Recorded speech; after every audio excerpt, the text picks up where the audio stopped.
Face au personnel de la présidence du Faso et des services rattachés, le chef de l'État annonce que pour 2024, les efforts de la transition seront axés sur la lutte contre la corruption et la lenteur administrative qui plombe parfois les actions du gouvernement.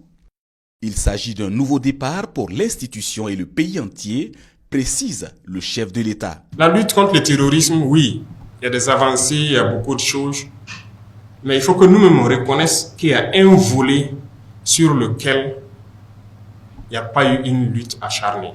C'est la corruption, c'est la lenteur administrative, en tout cas l'administration en général.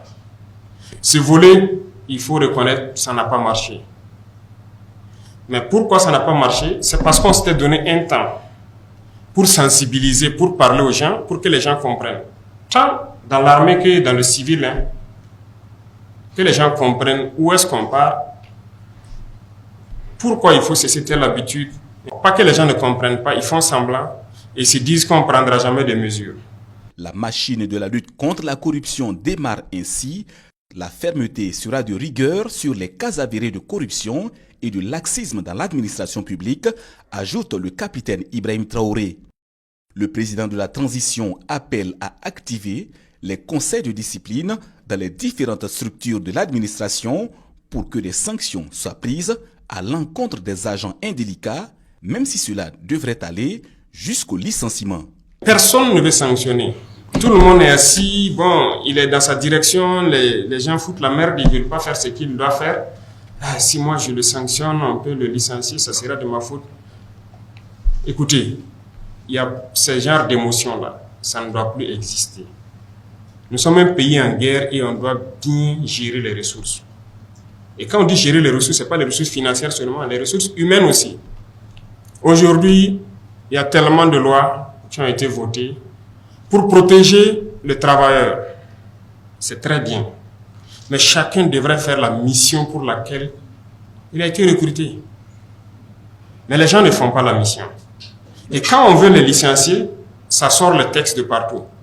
Écoutez, vous ne pouvez pas prendre les textes des autres, venir appliquer ici. Eux, ils vivent en 2023. Je vous le dis, nous, on vit dans les années 1800 toujours. C'est la réalité. On ne peut pas aller à la même vitesse. Il ne faut pas mélanger les choses. Le capitaine Ibrahim Traoré dit être remonté contre certaines pratiques dans l'administration publique. Il dénonce la propension à recruter systématiquement des cabinets pour des travaux relevant de la compétence et des obligations des cadres de l'administration publique. Selon le chef de l'État, la plupart des cabinets recrutés ont généralement des liens avec des acteurs de l'administration qui, par des voies détournées, offrent leurs compétences en contrepartie de rémunération indue. On veut faire en sorte que certaines institutions telles que l'ANSAL puissent être ces cabinets-là. Là où ils seront limités, ils vont dire qu'ils ne peuvent pas, il faut qu'ils recrutent des experts dans tel domaine.